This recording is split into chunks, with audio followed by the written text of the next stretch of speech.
әйелі аруы бірнеше әдеби көркем шығармаларының авторы, әлем халықтары авторлық байқауының бас жүлдегері Әділбай Назым Сейітжанқызын сахнаға шақырамыз.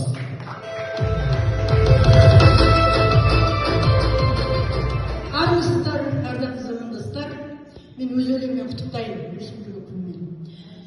Республика отаным, туып өскен жеріңді, отан дейміз, сүйіп өскен еліңді, батыр дейміз, еңіреген еріңді, қорғап өтер отаныңды, жеріңді.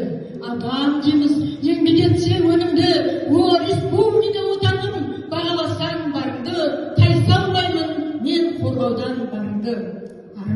Сен туған күніңе арнаймын мен жырымды, о республика отаным, сен гүлденсең мен таң болып атамын, сен өртенсең мен де лаулап жанамын, сен қолдасаң